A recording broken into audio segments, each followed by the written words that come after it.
श्रीमद् भागवतम स्कंद प्रथम अध्याय 12 परीक्षित महाराज नो जन्म श्लोक संख्या 18 शब्दार्थ अनुवाद भावार्थ श्री श्रीमद् एसी भक्ति वेदांत स्वामी श्री प्रभुपाद द्वारा। श्रीराजोवाच अप्येष वंशान् राजर्षीन् पुण्यश्लोकान् महात्मनः अनुवर्तिता स्विद्यशसा साधुवादेन सत्तमः।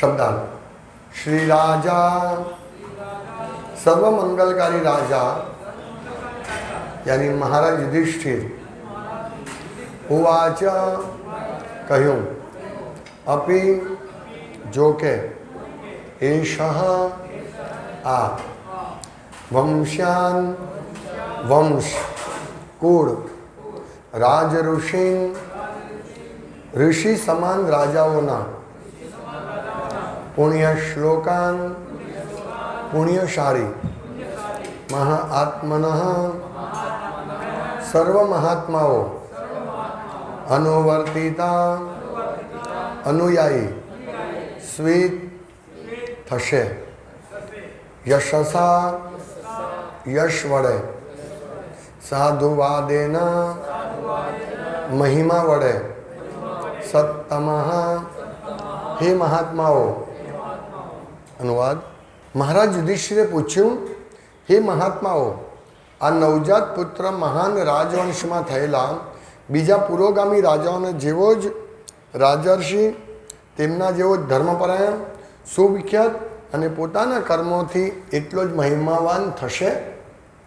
ભાવાર્થ રાજા યુધિષ્ઠિરના પૂર્વજો બધા મહાન રાજર્ષિઓ ધાર્મિક અને પોતાના મહાન કર્મોથી મહિમાવંત થયેલા હતા। તે બધા રાજગાદી ઉપર બેઠેલા સંત પુરુષો હતા અને તેથી રાજ્યની સમગ્ર પ્રજા સુખી ધાર્મિક સંસ્કારી સમૃદ્ધ અને આધ્યાત્મિક રીતે ઉન્નત હતી। મહાત્માઓના શિસ્તબદ્ધ માર્ગદર્શન અને ધર્મોપદેશ પ્રમાણે આવા મહાન સંત રાજાઓની કેળવણી થતી હતી।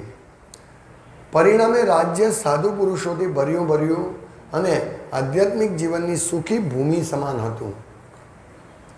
महाराज युधिष्ठिर पोते पोताना पूर्वजोनी प्रतिकृति समान होवाथी तेमनी इच्छा हती के तेमनो वारसदार पण पोताना पूर्वजोना जेवो ज बने। विद्वान ब्राह्मणों पासेथी ए सांभळीने तेओ प्रसन्न थया के ज्योतिष शास्त्रनी दृष्टिए बाळक भगवाननो प्रथम कोटीनो भगवत भक्त बनशे अने वधारे विस्तारथी पोते भगवाननो प्रथम पोते जानवा इच्छा राखता हता કે એ પોતાના મહાન પૂર્વજોને પગલે ચાલશે કે નહીં। રાજાશાહીની પરંપરા હોય છે। રાજ્ય ચલાવનારો રાજા ધર્મિષ્ઠ અને ભગવાનનો વીર ભક્ત અને અવળચંડાઓ માટે સાક્ષાત ભય જેવો હોવો જોઈએ। તેણે પોતાની નિર્દોષ પ્રજા ઉપર રાજ્ય કરવા માટે પોતાની પાછળ ગાદી વારસને મૂકી જવો જોઈએ। લોકશાહી રાજ્યોની આધુનિક રચનામાં લોકો પોતે જ શૂદ્રોની કે તેનાથી પણ અધમ કોટીએ પતિત થયેલા હોય છે અને સરકાર તેમના પ્રતિનિધિઓથી ચાલે છે કે જેઓ શાસન વિદ્યાની શાસ્ત્રીય પદ્ધતિથી અજ્ઞાત હોય છે। આ રીતે આખું વાતાવરણ વાસના અને લોભમાં પ્રગટ થતા ક્ષુદ્ર ગુણોથી વ્યાપી જાય છે। આવા શાસકો દરરોજ અંદરો અંદર લડે છે। મંત્રીમંડળ પક્ષી અને જૂથોના સ્વાર્થ માટે વારંવાર બદલાય છે। દરેક જણ પોતે મૃત્યુ પામે ત્યાં સુધી રાજ્યના સાધનોનો ગેરલાભ લેવા માગે છે। કોઈ પણ માણસ ફરજ ન પડે ત્યાં સુધી રાજકારણમાંથી નિવૃત્ત થતો નથી। આવા હલકા માણસો પ્રજાનું ભલું શી રીતે કરી શકે? પરિણામે ભ્રષ્ટાચાર કાવતરાખોરી અને દંભ ફાલે છે। એ લોકોએ વિવિધ ખાતાનો હવાલો પોતાને મળે તે પહેલાં આદર્શ શાસક કેવો હોય તે શ્રીમદ ભાગવતમમાંથી શીખવું જોઈએ। तो महाराज युधिष्ठिर ब्राह्मणों को जिन्होंने आशीर्वचन दिया था परीक्षित महाराज को, वो ब्राह्मणों को पूछ रहे हैं क्योंकि ब्राह्मणों ने बताया था कि ये बहुत महान भगवत महाभागवतो महान परीक्षित महाराज महान भगवत भक्त बनशे, कृष्ण अनन्य भक्त बनशे एवं कह્યું હતું। હવે યુધિષ્ઠિર મહારાજ વધારે પૂછવા ઈચ્છતા હતા કે શું મારા વારસદાર મારા પૂર્વજો કે જે મહાન રાજર્ષિ હતા, ઋષિ હતા અને બહુ સરસ રીતે સુરાજ્ય ચલાવ્યું હતું. એના જેવો જ ધર્મપરાયણ, સુવિખ્યાત અને પોતાના કર્મથી એટલો જ મહિમાવાન થશે, આ મહારાજ યુધિષ્ઠિરની પૃચ્છા હતી. કારણ કે મહારાજ ઈચ્છતા હતા કે વારસદાર પણ પુરોગામી જેવો હોવો જોઈએ. મહાન રાજા હતા યુધિષ્ઠિર મહારાજના પૂર્વજો, અને યુધિષ્ઠિર મહારાજે પોતે પણ એ વારસો ચલાવ્યો હતો અને પ્રજાને સુખી કરી હતી. પવિત્ર પ્રજા હતી, સુખ શાંતિ સંપન્ન પ્રજા હતી. તો એમણે પોતાના પૂર્વજોનો વારસો સંભાળ્યો હતો. તો એ ઈચ્છતા હતા કે શું મારો વારસદાર પણ એવો જ હશે કે નહીં. તો આ એક મહત્ત્વનો પોઈન્ટ છે. સૌથી પહેલાં તો આપણો વારસદાર, કળિયુગમાં વારસદાર કેવા હોય છે? લડે છે, અંદર અંદર લડે અને મને વધારે મળે, મને વધારે મળે, મને વધારે મળે એવી જ છે. પણ એકચ્યુઅલી વૈદિક સંસ્કૃતિમાં કેવું હતું કે બધો વારસો મોટા પુત્રને મળે. આ બધો વારસો મોટા પુત્રને મળે અને મોટા પુત્ર અને ત્યાર પછી બધાને સાચવે, પિતાની જેમ પોતાના બધા એને સાચવે અને એનો પણ વારસદાર હોય, એનો પણ પુત્ર હોય, તેમાં જે મોટો હોય એને વારસો મળે અને બાકીના બધાને સાચવે. તો એક બહુ સરસ વૈદિક સંસ્કૃતિ હતી. પણ આજે બધાને સમાન ભાગે વેચવાનું, પુત્રીને પણ સમાન ભાગે વેચવાનું. તો આખી વૈદિક સંસ્કૃતિને તોડી નાખી છે, તૂટી ગઈ છે પરંપરા. તો સૌથી પહેલાં આપણે બાળકો વૈદિક જ્ઞાનમાં એક્સપર્ટ બને, સારી સંતતિ બને, એ સૌથી પહેલાં આપણે ઈચ્છવું જોઈએ આપણા બાળકો. પણ દુર્ભાગ્ય કળિયુગના પ્રભાવે સારા ગુરુકુળો નથી કે જ્યાં બાળકને શિક્ષણ મળે. આપણે જો કોઈ ભક્ત આગળ આવે તો આપણે એક ગુરુકુળ ચાલુ કરવું જોઈએ, નો ડાઉટ. નંદગ્રામમાં તો છે જ, પણ આપણે જે બાળકો જેના માતા પિતા નહીં જઈ શકે નંદગ્રામમાં, કારણ કે હમણાં 4 દિવસ પહેલાં પણ એક ભક્તનો ફોન આવ્યો હતો કે અમારા 2 બાળકો છે એને તમે ગુરુકુળમાં લેશો નંદગ્રામ, પણ એમના મા બાપ તો નથી રહેવાના. તો એક બહુ મોટો વિકટ પ્રશ્ન છે બાળકોની ટ્રેનિંગનો. જો બાળકો ટ્રેનિંગ નહીં પામશે તો કમ્પ્લીટ શુદ્ર પ્રજામાં વધારો થશે, વર્ણશંકર પ્રજાનો વધારો થશે. એટલે બાળકને ટ્રેનિંગ આપવી બહુ જરૂરી છે. અને એટલા માટે યુધિષ્ઠિર મહારાજે બાળકને આ બ્રાહ્મણોને સોંપ્યો, બ્રાહ્મણ ગુરુને, વૈષ્ણવ ગુરુને સોંપ્યો બાળકને, કે જેથી એ પણ વૈષ્ણવ બને, એની ટ્રેનિંગ પ્રોપર મળે અને પ્રોપર ટ્રેનિંગથી સારો રાજા બનીને પુરુષો રાજ્ય ચલાવે. કળિયુગમાં રાજાશાહી નાશ પામી છે, કારણ કે રાજાઓ ઇન્દ્રિય તૃપ્તિ કરતા થઈ ગયા, એટલે રાજાશાહી નાશ પામી અને લોકશાહી આવી. પ્રભુપાદ લોકશાહીની બહુ ભર્ત્સના કરે છે, બહુ ટીકા કરે છે, કારણ કે લોકશાહીમાં કોઈ સુખી નથી. એવો આભાસ ઊભો કરવામાં આવે છે કે આ રાજા, આ નેતા સારા હશે. પણ એ પ્રભુપાદ બહુ કડક રીતે કહે છે, બહુ કડક કહે છે કે એકચ્યુઅલી રાજા જે છે ધર્મિષ્ઠ હોવો જોઈએ, ભગવાનનો વીર ભક્ત અને જે અવળચંડા છે તેના માટે સાક્ષાત ભય હોવો જોઈએ. આ રાજાના ગુણ હોવા જોઈએ. પણ પ્રભુપાદ કહે છે કે લોકશાહી રાજ્યની આધુનિક રચનામાં લોકો પોતે શુદ્ર તથા અધમકોટી, શુદ્રથી પણ અધમકોટીએ પતિત થયેલા હોય છે. બહુ નીચ લેવલના હોય છે લોકો, અને સરકાર તેમના પ્રતિનિધિઓથી ચાલે છે કે જેઓ શાસન વિદ્યાની શાસ્ત્રીય પદ્ધતિથી અજ્ઞાત હોય છે. કેવી રીતે શાસન ચલાવવું છે એનાથી અજ્ઞાત હોય છે. યુધિષ્ઠિર મહારાજ ઋષિ હતા, સંત હતા. પ્રભુપાદ લખે છે સંત એટલે શું? ભગવત ભક્ત. મહાત્મા હતા, મહાત્મા યુધિષ્ઠિર, મહાત્મા પરીક્ષિત, આ બધા મહાત્મા હતા. કેમ? કારણ કે ભગવાનની અંતરંગ શક્તિ દ્વારા એ માર્ગદર્શન. મહાત્માના સ્તુમાન પરાર્થ દૈવીમ પ્રકૃતિમાં આશ્રિત. આ બધા દિવ્ય પ્રકૃતિ હેઠળ હતા. બે વસ્તુની છે, ક્યાં તો ભગવાનની અંતરંગ શક્તિના અંદર, ક્યાં તો બહિરંગ શક્તિના અંદર.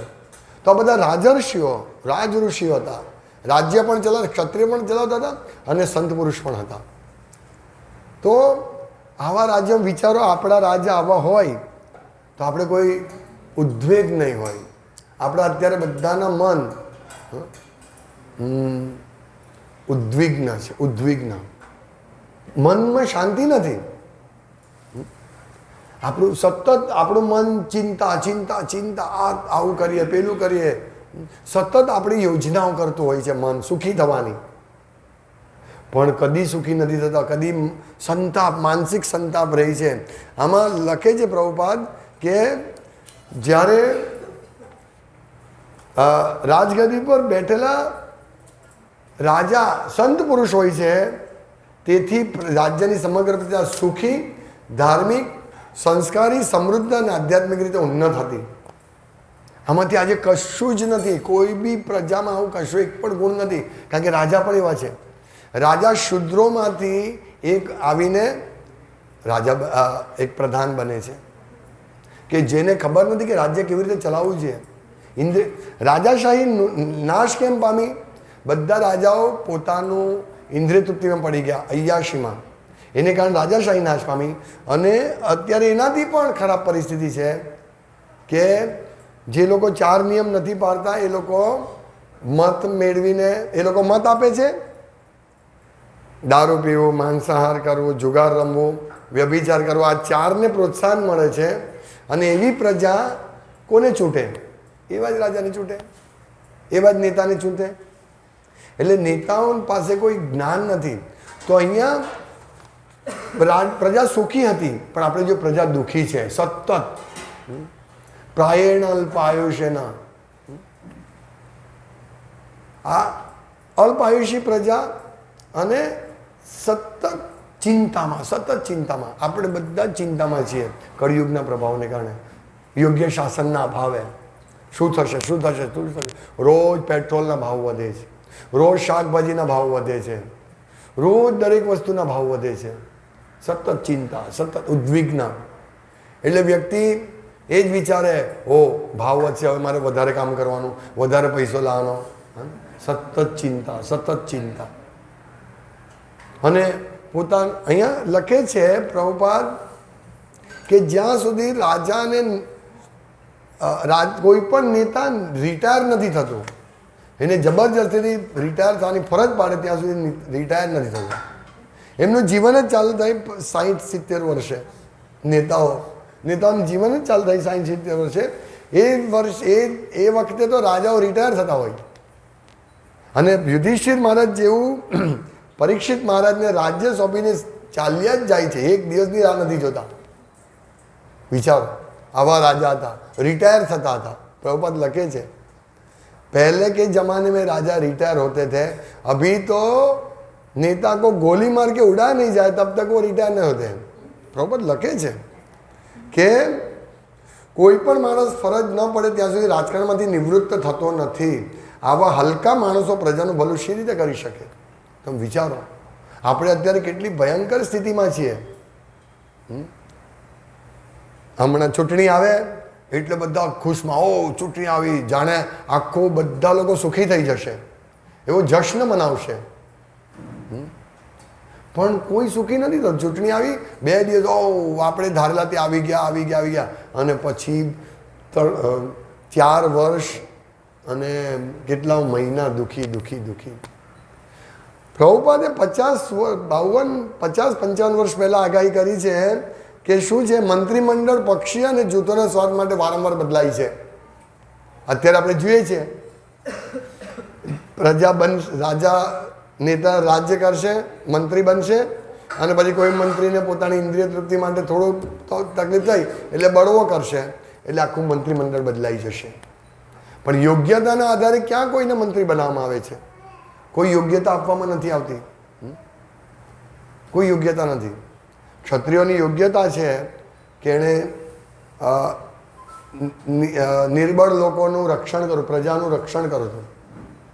ક્ષત્રિય ઇતિ જે ક્ષત એટલે ઈજા, ઈજામાંથી રક્ષણ કરે છે ને ક્ષત્રિય કહેવાય.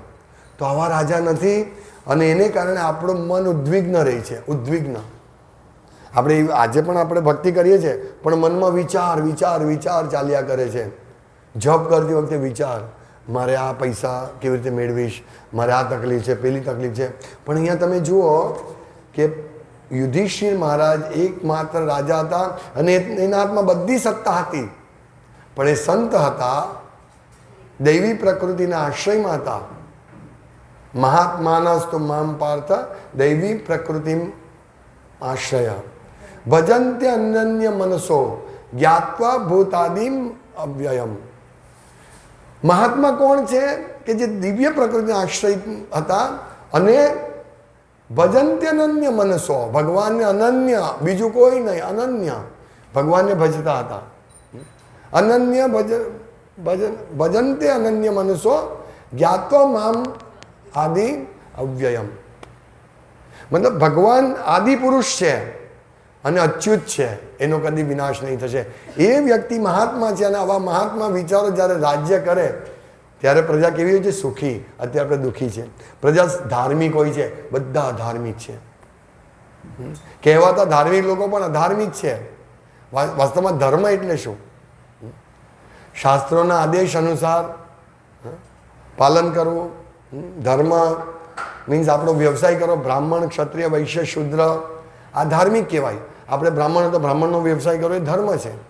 જે લોકો આ 4 વર્ણાશ્રમનું પાલન કરે એ ધર્મ છે. તો ધાર્મિક હતી પ્રજા, સંસ્કારી. આજે કોઈ સંસ્કારી બાળક નથી.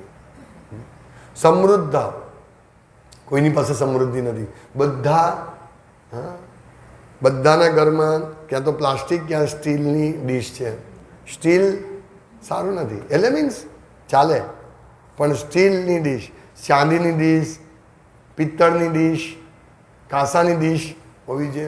અથવા આ સમૃદ્ધિ છે, સોનાની ડીશ હોય છે, પણ સમૃદ્ધિ નથી.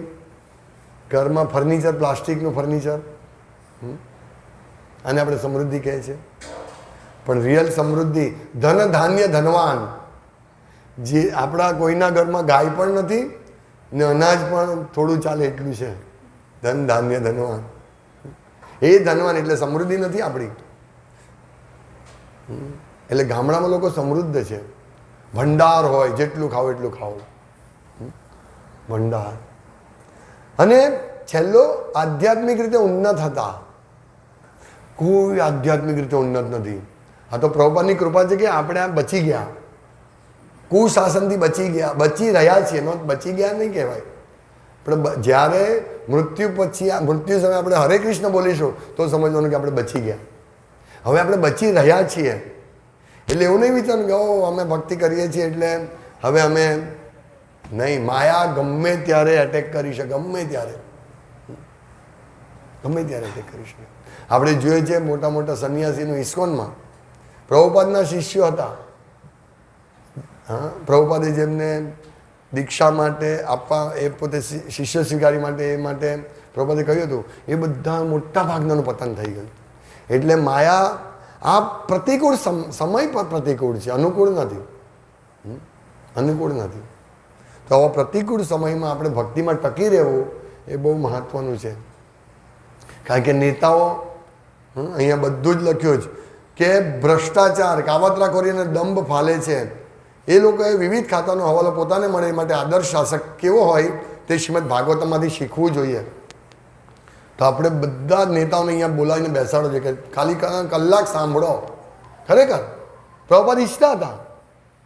પ્રભુપાદે ઇન્દિરા ગાંધીને મળવા ગયા હતા ત્યારે એમણે પોઈન્ટ્સ બનાવ્યા હતા. એમાં આ પોઈન્ટ હતો કે જેટલા પણ મિનિસ્ટર છે, નેતાઓ, એમણે રોજ હરે કૃષ્ણ મહામંત્રની 16 માળા કરવાની. હા, અને ભાગવતમ, ભગવદ્ ગીતા વાંચવાનું અને ભાગવતમ ક્લાસ. હા, અહીંયા પ્રભુપાદ લખે છે. આ ભલે અત્યારે આપણને અવ્યવહારુ લાગે, પણ બની શકે કે કોઈક નવો ભક્ત આવે અને કોઈ મિનિસ્ટર કે ચાલો આ સારું છે, મારે ભાગવતમ ક્લાસ સાંભળવું છે, અને એને કેટલી બધું અદ્ભુત વસ્તુ મળશે. અદ્ભુત કેવી રીતે શાસન કરવું છે. જોકે બધાના હાથ બંધાયેલા છે. કોર્પોરેટર, મંત્રીઓ, even prime minister, chief minister બધાના જ બંધાયેલા છે. પણ જો આ ભાગવતમ વાંચશે ને તો કેવી રીતે સુશાસન કરવું તે ખબર પડશે. પ્રજાને પણ એકચ્યુઅલી પ્રજાનું કોઈ જોતું નથી. પ્રજાને ટ્રેનિંગ આપવી છે ભક્તિમાં, ધીમે ધીમે ધીમે કરીને. તો ખરેખર બહુ આદર્શ શાસન થાય, આદર્શ રાજ્ય બની શકે.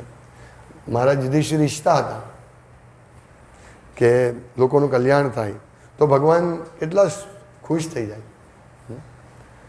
તો આપણે પ્રયાસ કરીએ છીએ આદર્શ રાજા મળે, આદર્શ બ્રાહ્મણ મળે, આદર્શ વૈશ્ય બને અને આદર્શ શુદ્ર. શુદ્ર પણ આદર્શ છે. જો શુદ્ર પ્રેમપૂર્વક 3 વર્ગોની સેવા કરતી પણ આદર્શ છે. અને એના માટે આપણે વર્ણાશ્રમ સ્કૂલ, વર્ણાશ્રમ ગુરુકુલ અને વર્ણાશ્રમની સ્થાપના કરી છે નંદગ્રામમાં. નો ડાઉટ અત્યારે કદાચ આદર્શ બનવામાં બહુ વાર લાગશે, બહુ સમય જશે, પણ આ એક પ્રભુપાદની ઈચ્છા ભાગવતમ પ્રમાણે આપણે કરી રહ્યા છીએ. ધીમે ધીમે ધીમે સમય લાગશે. તો આ રીતે બાળકોને બાળપણથી જ આપણે શિક્ષણ આપી રહ્યા છીએ. એમાંથી કોઈ સારો ક્ષત્રિય બનશે, બ્રાહ્મણો બનશે, વૈશ્ય બનશે. વૈશ્ય બની રહ્યા છે, બ્રાહ્મણ બની રહ્યા છે. ક્ષત્રિયમાં થોડી વાર લાગશે. અમુક બાળકો છે ક્ષત્રિય જેવા. વૈશ્ય લગભગ 11-12 વર્ષના બાળકો, 12 વર્ષનો બાળક ગાયની સંભાળ લેતો થઈ ગયો, ખેતી કરતો થઈ ગયો. એવા 4-5 બાળકો છે ગુરુકુલ નંદગ્રામમાં કે જે ખેતી કરતા થઈ ગયા, શીખી રહ્યા છે. એક શું નામ, પેલા એક બાળક છે, જોકે મોટો છે, 16 વર્ષનો, 16 વર્ષની ઉપરનો છે. આપણે વલ્લભ વિદ્યાનગરના પેલા બલરામ ગાય ચલાવે, પછી એની સારવાર રાખે, બળદની સંભાળે, બળદગાડું ચલાવતો હતો, એકદમ એક્સપર્ટ. હા છોકરા ટ્રેન કેટલા વર્ષના, 16-17 વર્ષના બાળકો. વિચારો તમે. તો એવી રીતે આવો કોઈ ક્ષત્રિય બતા છે. અને બ્રાહ્મણ, ત્યાં ઘણા બધા બાળકો છે કે જે બ્રાહ્મણના ગુણ ધરાવે છે, બહુ બધા બ્રાહ્મણ એવા, અને જે સ્પષ્ટ ઉચ્ચાર કરે છે, શ્લોકો બોલે છે, ધીમે ધીમે યજ્ઞ શીખશે ત્યાં બ્રાહ્મણ, અને પછી એ આ રીતે એક માર્ગદર્શન આપશે સમાજને. તો બ્રાહ્મણ વૈશ્ય બની રહ્યા છે. ક્ષત્રિયને થોડી વાર લાગશે, પણ બનશે. કશી વસ્તુ રાતોરાત નથી થઈ જતી. તો વર્ણાશ્રમ બહુ મહત્વનું છે. તે એક દિવસ એવું શાસન થશે. સમય બહુ ઓછો, 10,000 વર્ષમાં જે થશે તે થશે. આપણે યોગદાન આપવું જોઈએ આમાં, ગમે તે રીતે. આપણી વાણીથી, આપણા શરીરથી, આપણા મનથી, ધનથી, ગમે તેને યોગદાન આપીને એક આવું આદર્શ થવું જોઈએ. તો આ ભાગવતમ લોકો સુધી પહોંચશે. અત્યારે આપણે ભાગવતમ ક્લાસ કરવાનો જ હેતુ છે. એકચ્યુઅલી અત્યારે આપણે જેમ આપણે માળા કરીએ, માળા કરવાની એટલે આપણે 16 માળા કરીએ છીએ. પણ જેમ જેમ આપણે 16 માળા કરીશું તેમ તેમ ધીમે ધીમે થશે, આ તો મારે ધ્યાનપૂર્વક માળા કરવાની છે. અને જેમ જેમ ધ્યાનપૂર્વક માળા કરશે તેમ તેમ એને કૃષ્ણનો સાક્ષાત્કાર થશે. અત્યારે આપણે છે એનો સાક્ષાત્કાર થાય છે માનસિક, મનના તરંગોનો સાક્ષાત્કાર થાય છે. મારે આ બિઝનેસ કરવાનો, મારે આ કરવાનો, આ પૈસા કમાવાના છે, મારે આને પૈસા આપવાના, મારે આ રસોઈ બનાવવાની છે, તે બનાવવાનું. આ માનસિક લેવલ પર છે અત્યારે. પણ ધીમે ધીમે ધીમે જેમ આપણે જપ કરીશું તેમ એક દિવસ કૃષ્ણ સાક્ષાત્કાર થશે. મારે કૃષ્ણ માટે હું જપ કરી રહ્યો છું. સાંભળો સાંભળો સાંભળો, ધ્યાનપૂર્વક સાંભળો. પછી આપણને ઊંઘ નહીં આવશે. ધ્યાનપૂર્વક આપણે સાંભળીશું. એવી જ રીતે ભાગવતમ શરૂઆત મેં કરી, 2-3 ભક્તો તો હું, વિલાસ અને પેલો પ્રદ્યુમ્ન ગાંડો, આ 3 જણ શરૂ કર્યું. ધીમે ધીમે ધીમે કરતા આજે કેટલા બધા 5-7 જણ થયા. પણ શરૂઆત કઈ રીતે કરેલી? બસ પ્રભુપાદે કહ્યું એટલે આપણે કરો.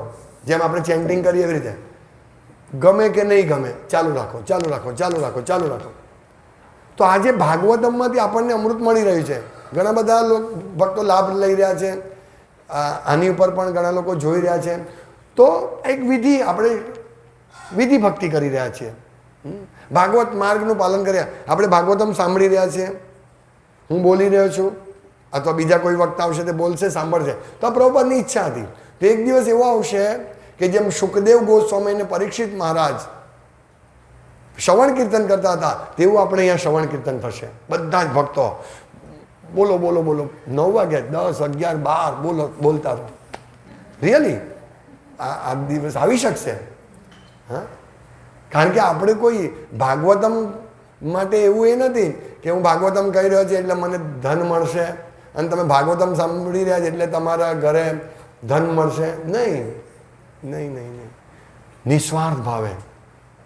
ભાગવતમમાં એના લક્ષણ આપણે સાંભળ્યા કે શ્રવણ કરનાર કેવો હોય છે અને કીર્તન કરનાર કેવો હોય છે, બધું જ આપણે આપણને શીખે. તો વિચારો, આ શીખતા શીખતા શીખતા આપણે 100% 9મો સ્કંદ પતશે એટલે બધા ભગવાનને, ઇવન 9મો સ્કંદ પતે તો ભગવાનની અનુભૂતિ થશે જ, પણ એ પહેલાં પણ આપણે બધાને ભગવાનની અનુભૂતિ થશે.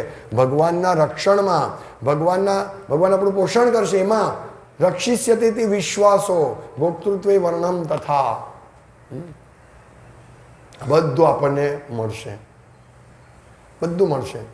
પણ વિધિ ભક્તિ કરવાની. આ રીતે ભાગવતમનો ક્લાસ સાંભળો, જપ કરો, મંગળારતી અટેન્ડ કરો. આ રીતે આપણે પણ વર્ણાશ્રમમાં એક બહુ મહત્ત્વનો ફાળો આપી શકીશું. હવે આપણે વર્ણાશ્રમમાં અત્યારે નથી, પણ પછી આવે શ્રવણ કીર્તન કરતાં કરતાં આપણને એવી ઈચ્છા થશે કે આપણે બાળકોને વર્ણાશ્રમમાં મૂકીએ અને આપણે પણ વર્ણાશ્રમમાં જઈએ. જે યુવાન છે, જેમ વ્યાસતીર્થ પ્રભુ ઈચ્છા કરી, યસ હવે મારે મારા બાળકના ભવિષ્ય માટે ને મારા ભવિષ્ય માટે જોવું છે, તે વર્ણાશ્રમમાં જઈ રહ્યા છે. તો આ રીતે ધીમે ધીમે ધીમે શરૂ થાય નાનેથી કોઈ પણ વસ્તુ. આ હવે તમે અત્યારે એનાઉન્સ કરો કે કાલે ભાગવતમ ક્લાસ આમિર ખાન આપશે, આખું શહેર આવી જશે અહીંયા, હે ને? એ તો જો કે ભાગવતમ ક્લાસ નહીં આપશે, એને શું સમજ પડે કે આનું તાત્પર્ય આવું, પણ એનાથી કંઈ ફરક નહીં પડશે. લાખો લોકો આવશે, શું ફરક પડશે? ભલે ભાગવતમમાં 10-15 જણ આવે છે, પણ કમસે કમ એ લોકો ધીમે ધીમે એનું તો ઉદ્ધાર થશે, આપણું તો ઉદ્ધાર થાય, એક જણ તો ઉદ્ધાર થાય. હા, આપણે અત્યારે આપણે એમ કે નેતા આવા છે, નેતા તેવા છે, પણ એ બદલાવનું આ લેવલ પર શક્ય નથી. એટલે આપણે નવડા ભક્તિ કરીને, પ્રચાર કરીને ધીમે ધીમે ધીમે આ વસ્તુમાં બદલાવ આવી શકે. હરે કૃષ્ણ. શ્રીમદ ભાગવતમ કી જાય, શિલ પ્રભુપાદ કી જાય. ગૌર પ્રેમાનંદે. હરિ હરિ બોલ.